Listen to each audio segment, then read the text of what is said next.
Let's go make a killing. All right. Welcome to the Las Vegas Football Contest Show. 10 to the 5 to the 4, play 1, touchdown! The sharpest football contest show in the land. I'll take the action. My Birds, Benjamin Franklin's team, favored by 1.5 points. I'll give you 3 more. You're now riding shotgun with 2 former contest winners in Brady, Kannon and James Salinas. And getting a former player's perspective with 9-year NFL veteran Mike Pritchard. Let's go! As they guide you through strategy, process, and your contest picks each and every week of the season. I do like the idea of a parlay. Now here's your host, Brady Kannon. Happy Thanksgiving week, everybody. Las Vegas football contests are at a fever pitch. Boy, the stress is for real. Amongst all the cranberry dressing, stuffing, everything is going pretty crazy right now as we roll into week 13 in the NFL season, episode 15, season 2 of the Las Vegas football contest show presented by Circa Sports and Westgate Las Vegas SuperBook. I am Brady Kannon along with Mike Pritchard and James Salinas. Happy holidays to you, gentlemen.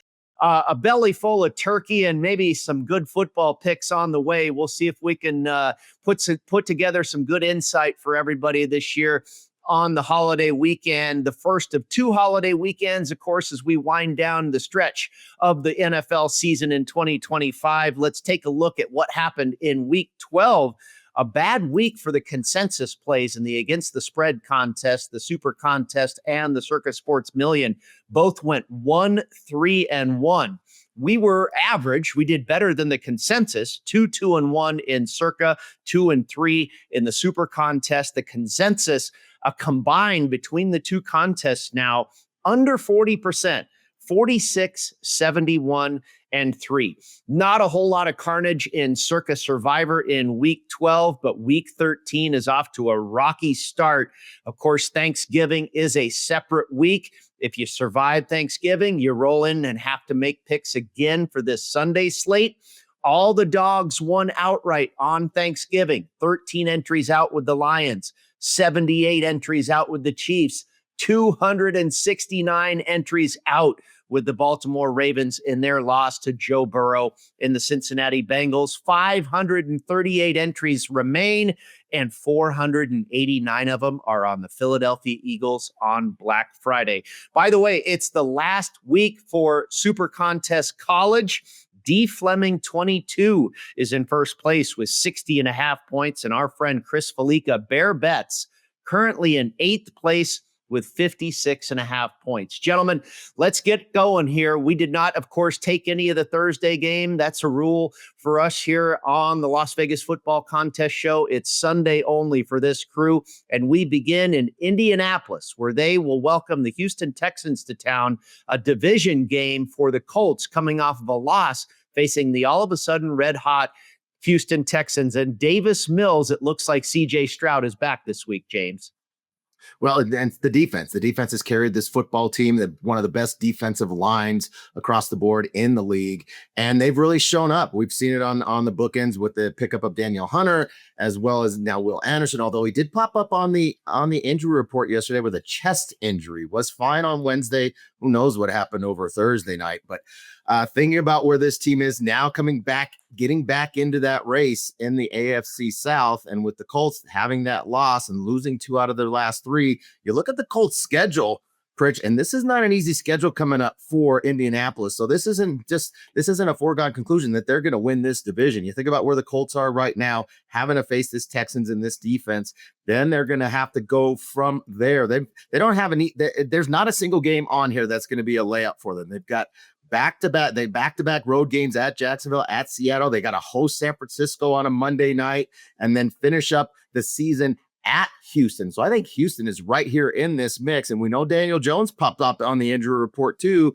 with a fractured fibula or tibula, whatever, something wrong with his leg. I don't know when the hell that happened. He doesn't even know when that happened. I don't know how you don't know those things. And again, sometimes we look at these injury reports and these practice reports, and we know these guys manipulate these things. And he's been dealing with this kind of fracture in his leg for the last couple of weeks. Showed up last week, really kind of gimpy around there against Kansas City. Now you're going to face this front, Pritch, and have to go against this Houston Texans team. You're getting 4.5. I was kind of surprised that number was as big as it was. I like the Texans on this side.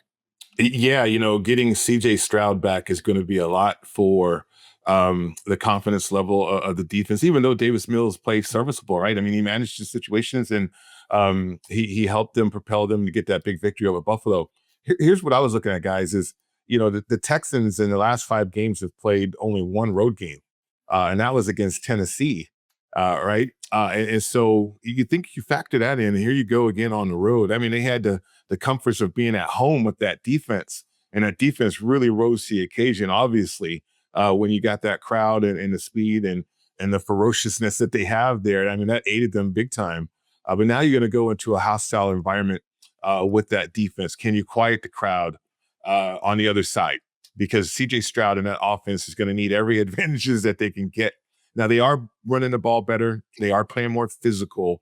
But certainly when you're talking about breaking down this game, for me, it's about the Texans defense and can they control the line of scrimmage? Can they neutralize JT, right? Daniel Jones with the fibula fracture, that thing was stiff, and certainly that thing's painful. You're talking about a fractured bone. You can play on it. It's like a non-weight-bearing bone, but it can be cumbersome at times, right? I mean, it can be one of those situations where you're going to have to gut it out and play through that pain. If you get kicked on it or if somebody lands on it, it's over. So here comes Riley Leonard. And you wonder what happens to the Colts at that point. But yeah, I mean, Daniel Jones down at full strength, and it's a divisional game. To me, that's a fillable situation either way. I do like the Texans. I mean, I think CJ Stroud, guys, gives the Texans a lift there, even though, again, the fact that they're playing on the road for the first time, or not the first time, just they played one game in last 5 games against the Tennessee Titans, again, within a division. So that familiarity aspect certainly is going to be in play in this game. Well, the market has responded, and in the live market, the Texans are down to 3.5-point underdogs. So you have to believe catching the 4.5 in the contest will be a popular side on the Houston Texans. Quarterback issues in Tampa Bay as well. The Buccaneers are favored by 2.5 or 3, and we have both in the contest here. 3 in the Circa Million, 2.5 in the SuperContest. I think that line is telling us that Baker Mayfield will not go in this game. We saw him injured last week. It'll be Teddy Bridgewater, we expect, for the Tampa Bay Buccaneers. The Cardinals coming off of a loss as well. James, this feels like 2 teams going nowhere fast. Yeah, the injuries really started to catch up with this Bucs team, and injuries all over the place. I think Bucky Irving now, he will be back though, so that could give them a lift offensively. But Pritch has been warning us about this division for not only this year, for the last few years when we're talking about the NFC South. What division is this? What division are the Bucs playing? Pritch, do we want to mess with this game? I'm done with the Bucs. I'm done with the NFC South. I want no part of this game. Yeah, I hear you. I mean, just stay away. It stinks. I mean, they're an underachieving division. That's the most underachieving division that I can think of in a long time. The only advantage, you look at the Cardinals, they played with their backup quarterback longer, and they've adjusted. They have that on their side more so than what Tampa would have, trying to adjust, and Bridgewater being a starter, even though the guy was just coaching football not too long ago. Well, I tell you what, how about the AFC South? Were we okay with that division? We'll touch on the Jaguars and the Titans, a beauty in Nashville, when we come back on the other side on the Las Vegas Football Contest Show.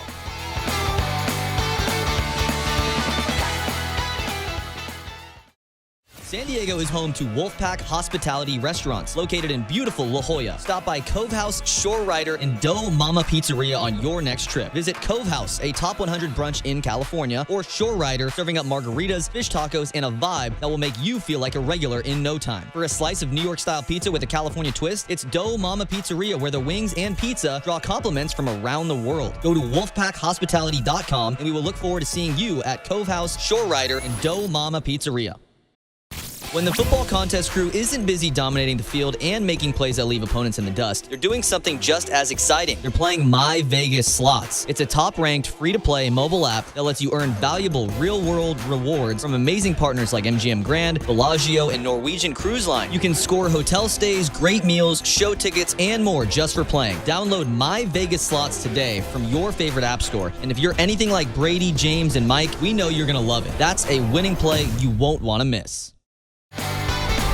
Welcome back into the Las Vegas Football Contest Show presented by Circa Sports and Westgate Las Vegas SuperBook. Brady Kannon, Mike Pritchard, and James Salinas with you is breaking down the Sunday card for Thanksgiving week in the NFL. And we have landed on the AFC South matchup in Nashville. The Tennessee Titans looking for that elusive just second win of the season. They will host division rival, the Jacksonville Jaguars, who for the second week in a row, Mike, are a road favorite. Now, we went against them last week in Arizona. They ended up with a push. They won that game by exactly 3 points. Here they are, anywhere from a 6 to 6.5. I was hoping to catch a 7 here and take the home dog, but apparently the market feels the same way as I do. We're 6.5 in the contest, and in the live market, the Jaguars are down to a flat 6-point favorite. Where do you stand in this one down in Nashville? Well, I'll start here, and it's always about Trevor for me, and the situation being on the road. Last week made some good throws, did some good things at times to help propel that team. They ran the ball very well too, though. But you're playing a team and the Titans that are very familiar with you again, and the Titans are so desperate for a win, right? And you think about the dysfunction, you think about where the Titans are. Dead last almost in every category. But they are feisty. They have been feisty.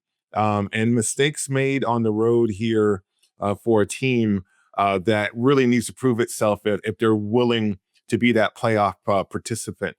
So this is a tough game. Right? I think there's a lot of pressure there on Trevor Lawrence. Now, 6.5 points. Do I favor Trevor Lawrence as a guy that on the road I'm comfortable laying that with? No. Because I do think that he does have the ability to make those critical mistakes, and they're going to have to throw it. You can't just rely on ATN and certainly the rushing game. So now defensively, I mean, I've been a big fan of what they've done on that side of the ball. Even though they haven't had the impact of Hunter, which is fine. But on the other side, it's the Titans and I think they're getting better for what they're doing, but they're not doing a lot of great things. And Cam, is still trying to do miraculous plays and certainly gets himself in trouble sometimes. But this is a tough one for me. I can't lay it, James, with Jacksonville, just because now if they were at home, that's a different story. But on the road, there's just so many variables for Trevor Lawrence in my mind. Definitely can't lay it. And think about where the Titans are. They have been covering. To that respect, they were a big underdog last week at home to Seattle, covered that 2-touchdown spread or 13.5, wherever that was, covered a bigger spread against Houston as well. So they've been covering these numbers. You talked about, Rich, how they are last in a lot of categories offensively. Well, one of the categories they're first in is sacks. They're getting sacked. Cam Ward has been sacked 45 times this year. And you mentioned the Jaguars defense. The defensive line will travel, but I don't know, with this team, Jacksonville having to travel again on the road. This is the 4th road game in 5 weeks for Jacksonville. And then who do they have on deck? The division leader, Indianapolis Colts, next week. This really feels like a flat spot in the schedule. You think about all that travel. No one's going to be at this game. Yeah, it is a road game for Jacksonville, but I don't know how many people are going to be in this Titans game there as fans. But to that point, I think the Titans do continue to show signs of fighting and competing. I think this is a flat spot here for the Jaguars. I kind of like the Titans, Brady, here getting the number. Yeah, I'm with you guys. This is one that jumped out to me early in the week. Again, Jacksonville as a road favorite is a red flag for me. It didn't quite work out last week. Maybe the second time around it will.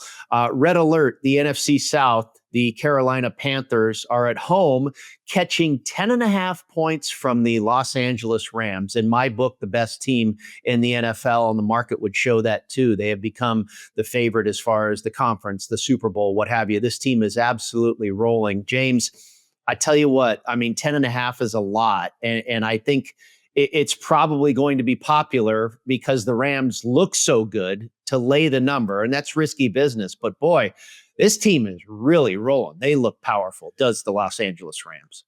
Absolutely. Offensively, I mean, Stafford, now Devontae Adams in the mix in the red zone inside the 10-yard line. I mean, he's got such quick release, getting himself open at the line of scrimmage down there on the red zone, getting a lot of man coverage because they really got to roll a lot towards Puka down there. Tremendous receiver. What bookends over there, man? It is really tough. I just thinking about Carolina from last week. I mean, they've fought, they competed, but Bryce Young was terrible in that game. And then play calling as well. Canales going 1st and goal at the 1. Yeah, let's go ahead and get our smallish quarterback play action. Can't see over the top. Gets picked off in the back of the end zone. I think there's a lot to be desired for this play calling with Carolina. They talked about it during this week. Do they get back to Dowdell? So we know Dowdell can grind out yards and get stronger as the game goes on. I think there's going to be a commitment again this week coming into rushing the football for the Panthers here against the Rams team that maybe you don't see the best effort or energy out of the Rams considering where they've been and what's on deck for them going down the street. Yeah, you're right. I mean, James, I made a statement a few weeks ago on the show about how I didn't believe Canales can handle this roster.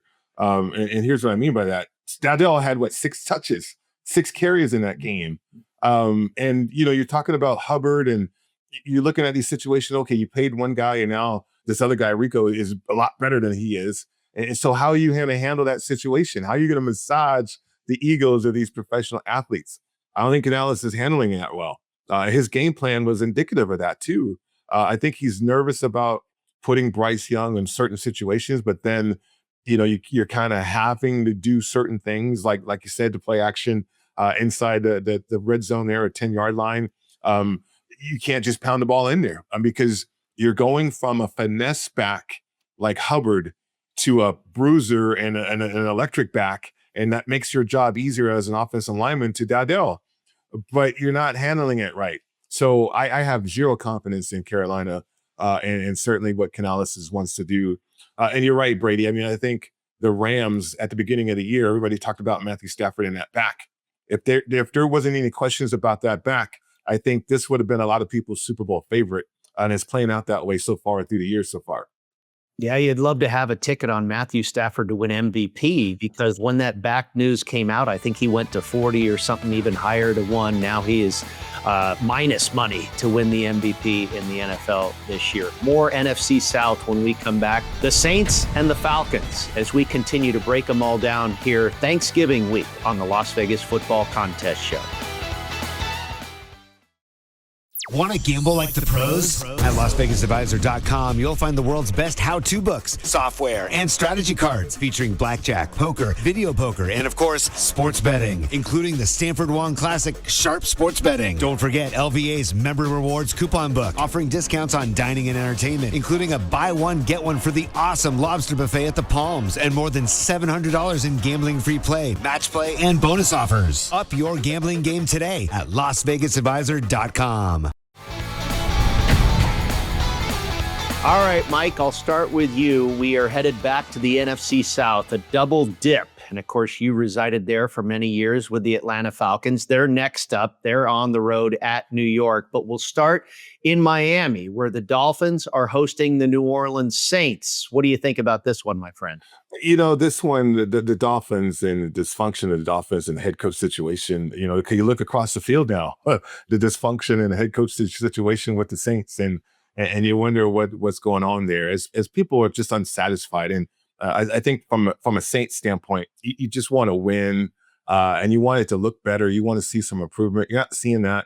Yeah, you're not sure about your quarterback situation. You're not sure about your star players situation. I mean, at one point we thought they were going to trade Kamara and Olave even. They traded some other guys, but not those two key players.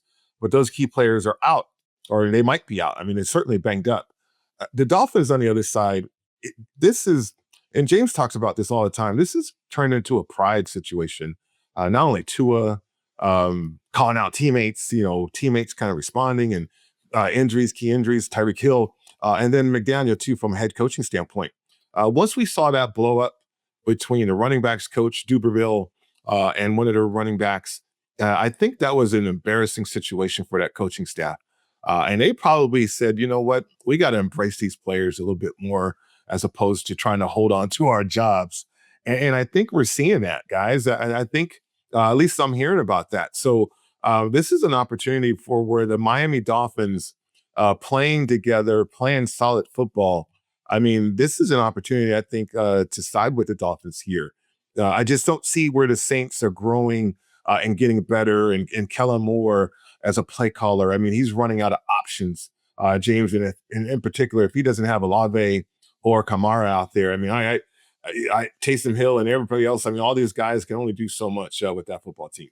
Yeah, Pritch, you talk about dysfunction. I mean, again, here we're back to this same division again with the Saints, NFC South, another division that has just been our kryptonite. It's just been so difficult to get to. I get it. I don't want to play anything with the Saints. Olave probably not going to play. He popped up with a back injury on the injury report. Kamara most likely not going to play with that ankle injury sustained last week against the Falcons. So no play for me. I'm kind of with you. It'd only be the Dolphins or nothing for me. But back into this division again, and now we go to the Falcons. Now the Falcons having to go on the road as a favorite, 2.5-point favorite in this matchup against the Jets. This is kind of one of those interesting games where, you know, there's some, Pritch loves to talk about the axes to grind, especially for coaches going back to their former team, and that's where it is for defensive coordinator Jeff Ulbrich coming back in to New York. He was the defensive coordinator there, as well as the interim head coach for a bit in New York.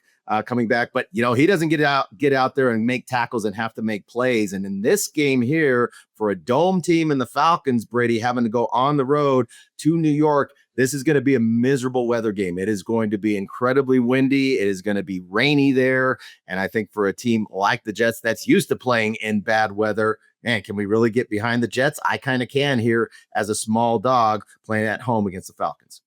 Yeah, I'm with you, James. It was 3 ugly home dogs that jumped off the card to me this week, and that was the Titans, the Jets, and the Washington Commanders. We'll get to that game later on. That is the Sunday night affair. Next up, Pritch, in Cleveland, another bad weather game. The 49ers, fresh off of their win on Monday night, pretty convincing over the Carolina Panthers, despite the turnovers by Brock Purdy in the first half. They right the ship, win that game, and cover. Now they go on the road laying points at Cleveland. A tougher test in Cleveland for sure defensively, Mike. Yeah, I mean, people are going to look back at Cleveland, what they did and how they dismantled the Raiders. But that was the Raiders, right? I mean, the Raiders had dysfunctionally fired everybody off on the offensive side of the ball, except Pete Carroll's son. He still remains as an offensive line coach. But, you know, the 49ers have evolved with Purdy. You remember at the beginning of the year, but Mac Jones, they kind of protected Mac, and Mac played well. He was serviceable. But now with Purdy, even though he's making mistakes at times, that playbook is wide open. So I think that puts a lot of pressure on the Cleveland Browns and that defense. And, you know, Shador with his second start, the more starts you start to have, that's when things get difficult, right? Because there's tape. And now you got Robert Saleh and that defense who's playing better. Those young guys are playing better.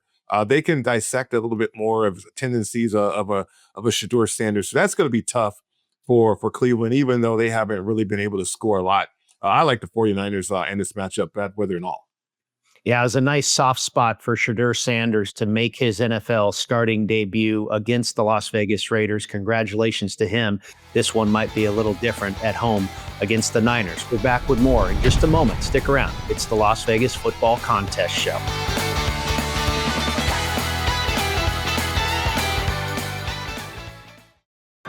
Las Vegas isn't just a place to play, it's a great place to live. Louis Payon with Magenta Real Estate is a trusted 5-star real estate professional who's called Vegas home for over 3 decades. Whether you're looking to buy or sell, Louis will guide you every step of the way with proven strategies that deliver results. Call Louis today at 702-849-7160. That's 702-849-7160. Louis Payon is the official realtor of the Las Vegas Football Contest Show.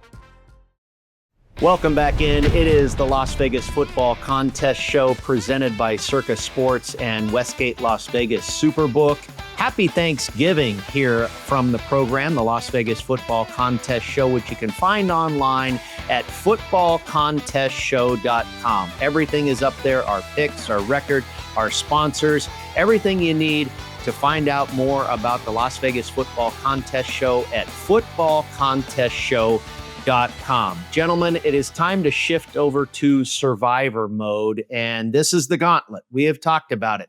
The gauntlet of Thanksgiving and, of course, Circa Survivor, where it's a separate week. Now you have to roll into Sunday and make yet another winning pick. We did not see all that much carnage in week 12, but week 13 is off to a rocky start. You had the Detroit Lions eliminate 13 people in Circa Survivor. 78 entries out with the Kansas City Chiefs losing to the Dallas Cowboys, and 269 entries go by the wayside with Lamar Jackson and company falling to Joe Burrow and the Bengals.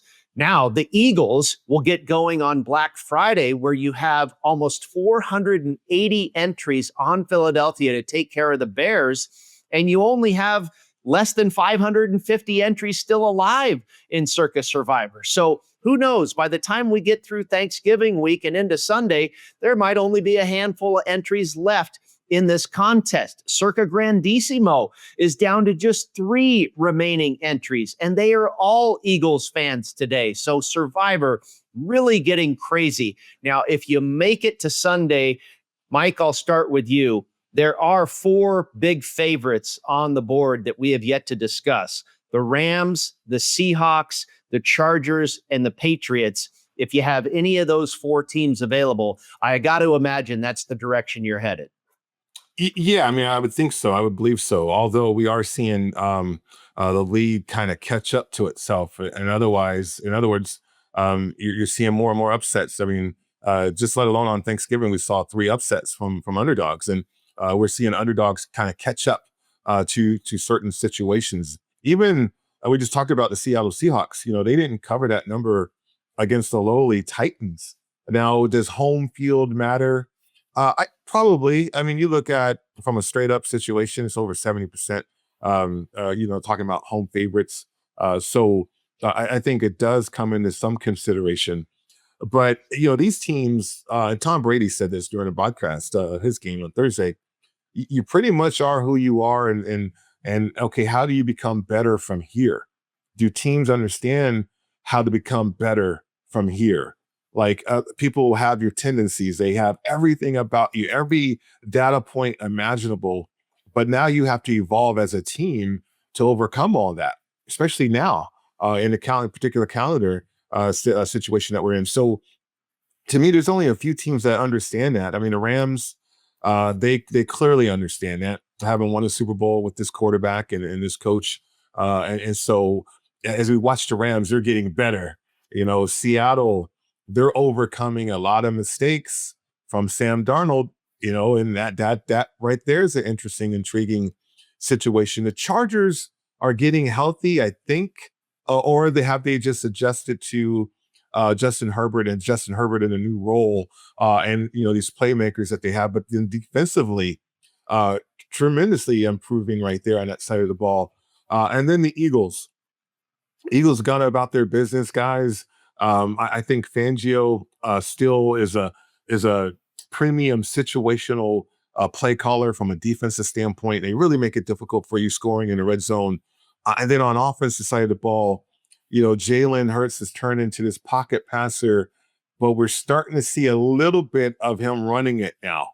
And so I wonder, eventually, will the Eagles evolve into something different? And especially when they get some players back too. So, the Eagles I'm intrigued by that. I'm keeping a close eye on them and their matchup against the Bears because this is a game where the Bears could sneak in there. But I think the Eagles are trying to round out into shape if they can. They gave one away against Dallas. But this is a team that they understand what they need to do to get better or be more consistent, James. So it's intriguing all the way around as we watch the league from a Survivor standpoint or a Grandissimo standpoint. The Ravens go down, and so now all of a sudden you're Bears fans. But this is what I love about Survivor. You get to this part of the calendar year and you're still in the contest, you can hedge yourself and monetize, like Mike Palm likes to say, and make some money as you hope to stay in the thing. But if you don't stay in it, okay, now you've really put yourself in a nice situation to monetize not only get your entry back, but to make some good money, some good solid money for getting this far in this contest. Well, for Circa Survivor come this Sunday, I mean, we're getting ready. I think we're approaching kickoff. As we're taping this right now and we're talking, fellas, the Philadelphia Eagles are going to be playing the Bears here in just a matter of moments. We don't obviously know what's going to happen with that game.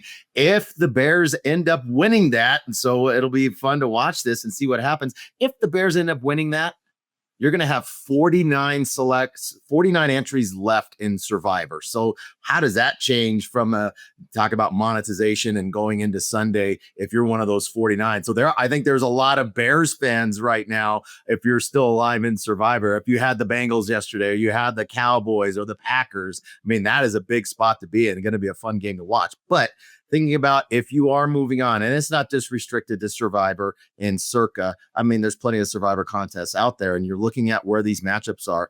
Pritchard, the two things, right? The biggest favorite on the board really is right now it's Seattle, and Seattle gets to host the Minnesota Vikings with third string quarterback. He's an undrafted rookie, Max Brosmer. Never heard of him before. Was only thrown 8 passes in his young career here, just cleanup time, mop up time, and garbage time that he's played. Or you also have the Chargers, and the Chargers are playing the Raiders. And we talked about dysfunctional franchises and dysfunctional teams. There's one right there with the Raiders. And if you're playing the Chargers, I don't think there's another spot. If you have the Chargers available, Brady, there is not another spot on their schedule to finish out the season where you say, yeah, that's where I want to take the Chargers. They're hosting Philadelphia. They're playing at Kansas City, at a hot Dallas Cowboys team. Then they're going to play the Texans and then at Denver. There is nowhere else on that schedule. This would be the spot to play the Chargers in any kind of Survivor contest playing the Raiders this weekend. Mike, you have a lot of intel locally here with our Las Vegas Raiders franchise, and I have to believe the Rams, there's probably not too many people left in Circa Survivor that still have the Rams available, or the Seahawks, or Survivor contests all over the country for that matter. Those teams have been good all year long and very popular selections. I think the Chargers could be your most popular selection on Sunday for those people that have made it through this Thanksgiving gauntlet, and I don't disagree with them. The Raiders, we talk about dysfunction. Give me your insights, Mike. We saw some arguing on the sidelines. I mean, that was embarrassing. I said it last week. How are the Raiders favored by 3.5, 4 points over the Browns? Well, I guess I was right, and we were stupid. We felt something smelled funny with that line, and we stayed away from it. It was the easiest pick on the board. Would you go against the Raiders again with no problem, Mike? No problem at all. I mean, I think you get so much. You don't have a culture. And James talks about this all the time. The Raiders' biggest problem is that they don't have a culture. They don't have the same players year in and year out because they get rid of guys. They get rid of top line guys, or they get rid of guys that are glue guys that understand how to build a culture. And so with that being a situation, it's always going to be dysfunctional because they don't understand that they get rid of people way too soon and there's no continuity. Also, yeah, I mean, the Chargers to me would certainly give me confidence this week in Survivor. All right, it's back to the against the spread perspective with the Bills and the Steelers when we return on the Las Vegas Football Contest Show.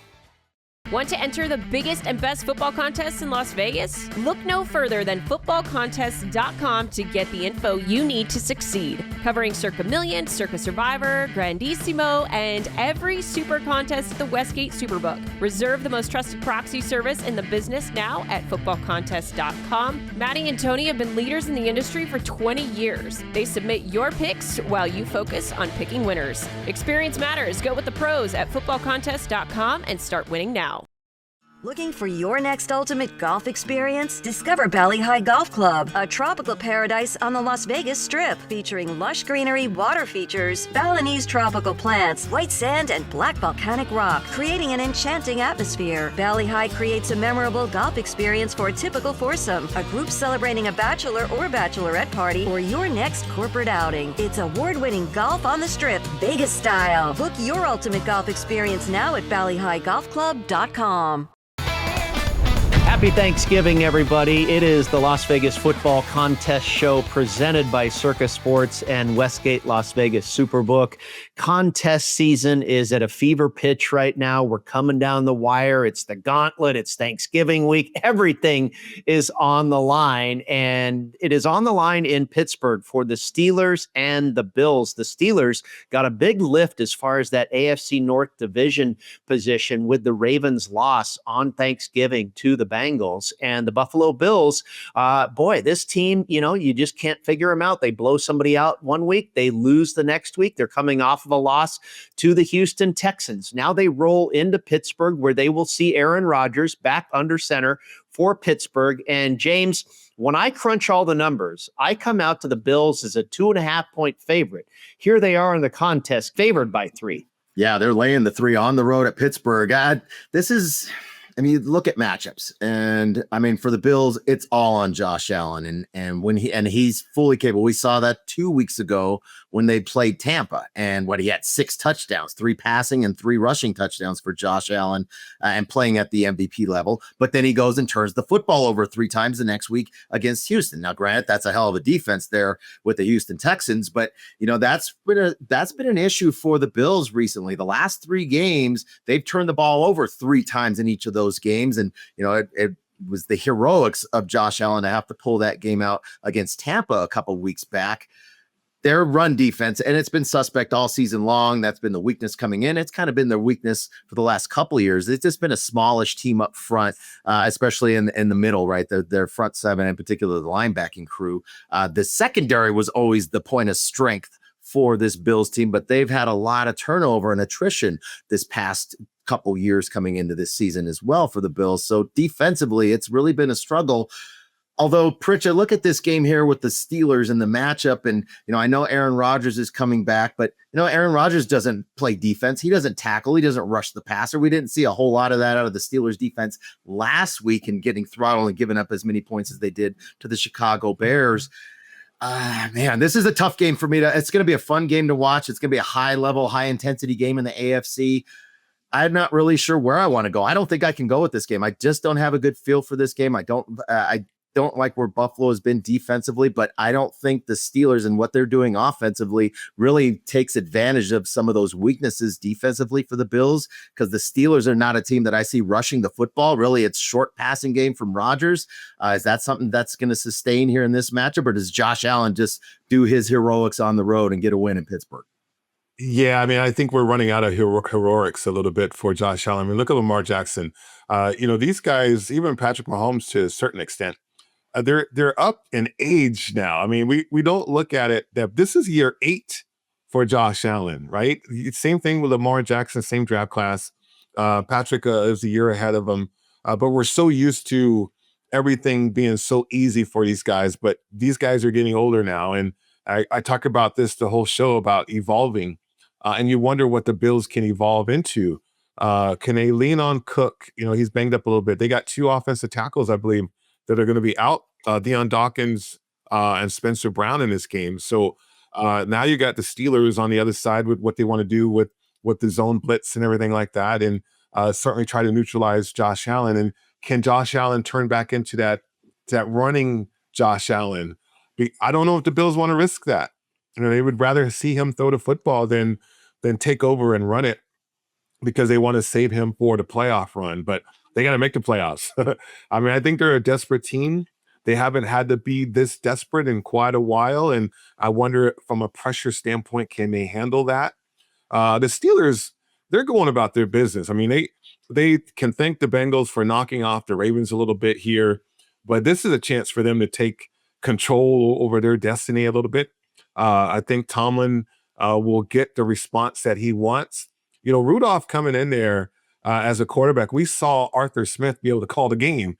Now with Rodgers coming back, we wonder, at least I do, will they go back to what Rodgers wants to run, or will they go back to what's been working for them offensively from a play calling standpoint from your coordinators? So that's the only trepidation I have. I don't know if Rodgers is going to take over this game the way that he wants to, and therefore I do have a little bit of pause there with the Steelers, Brady.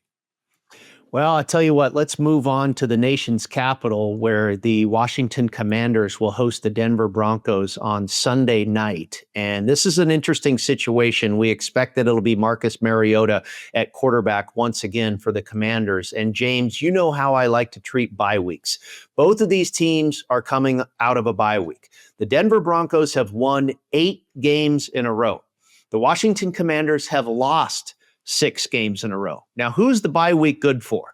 It's good for that team that is struggling. Not so good for the Broncos, who are on an absolute roll. I think the pause kills some momentum. I would have to take the home dog here in Washington, catching 5.5. Well, and some competitive pride has to show up for Washington. You think about the last couple home games that they had. I know the last game was it Spain, I think it was, or Barcelona, wherever the hell it was. It was this international game for Washington. But the last 2 home games they've played, they've been on, I believe they were on Sunday night. That game against Seattle got completely dominated. Same thing against Detroit, just dominated. And I think from that perspective, being at home and thinking about how they've played, Pritch, you can talk about this as a player. When you've been embarrassed, especially on national TV, when you're the standalone game, which is going to be the case here on against Denver on Sunday night, there's got to be some competitive pride that shows up. Forget about the season. The season is this Sunday night against a hot Broncos team. I kind of do. I like the points here with Washington. Yeah, because on the other side, where the Broncos going to get points, right? I mean, I think from Brady's standpoint, and he's right, you lose that momentum. If they even had any on the offensive side of the ball, they get Patrick Surtain back, though. And that guy is going to be a difference maker, even more so for that defense. But, coming back and playing against this Commanders team that's going to try to want to do so many different things horizontally, take the under, I guess. But for me, guys, this is a stay away game. But I can see how you get there with the Commanders, though. Yeah, it's just about that bye week. And I agree with James. Competitive pride. They've had some time to, get things right, show up, and put a good effort forth on Sunday night. We will see. We're back with our picks when we return on the Las Vegas Football Contest Show.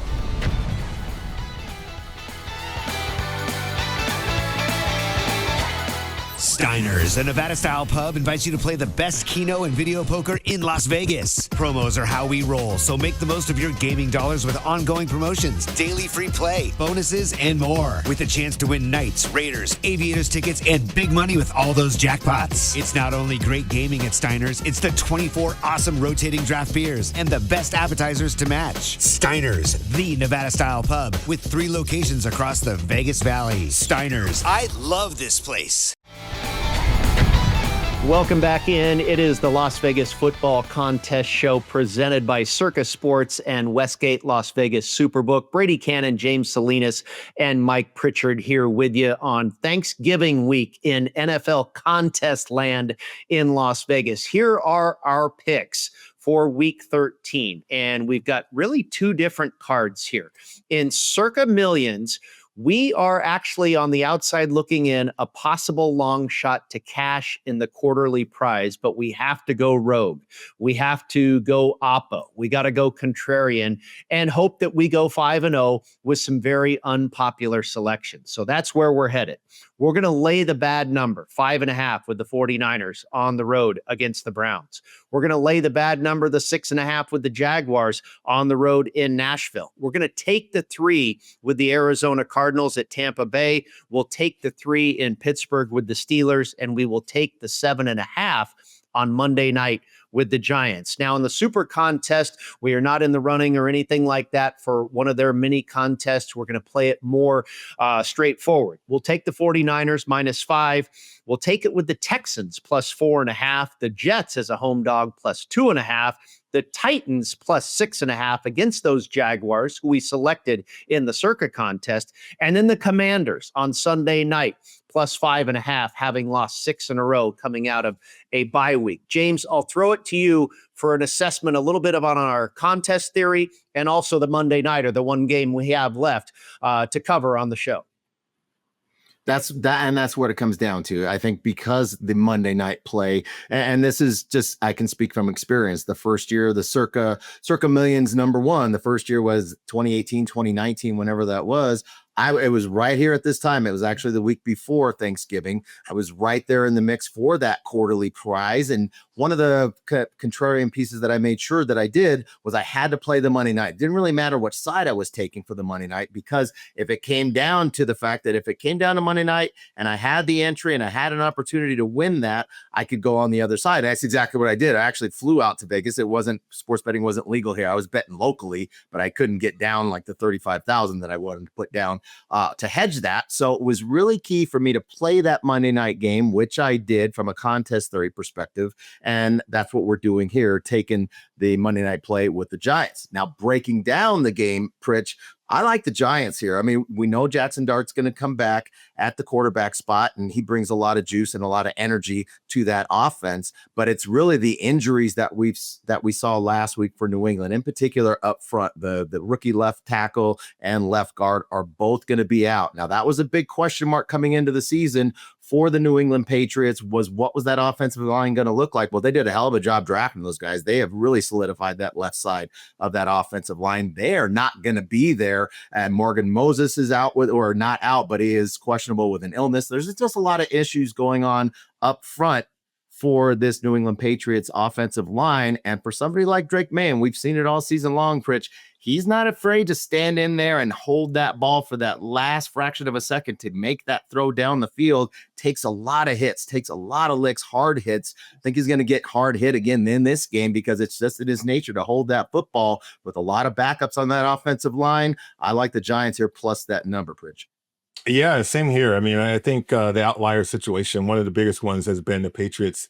It's fascinating to me because I'm still trying to get this gambling thing down about how, the schedule means nothing or does it mean anything. And because the Patriots haven't really played a strong schedule, and yet they're getting all this praise. Drake May is getting praise for MVP and, that kind of thing. So Aikman said something last week where he's looking forward to watching this guy play on Monday Night Football and covering this game.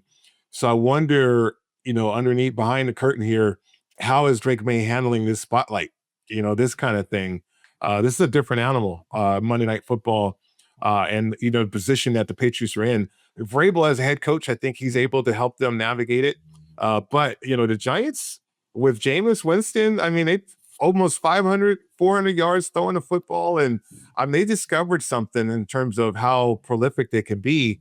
Now Jackson Dart's coming in, and there's that excitement from a young player. So you got two young quarterbacks going at it in this matchup. And I tell you what, the Giants and that defense, I mean, if there's some pride there and they want to show out on the showcase game, Monday Night Football here a little bit, I give them a chance as well there to cover that spread. Yeah, this really is the Super Bowl for the New York Giants. The schedule has been difficult all year long. They have not had a lot of success. This is a big one. And by the way, they have some history of success against these New England Patriots. Again, 49ers, Jaguars, Cardinals, Steelers, Giants, and Circa.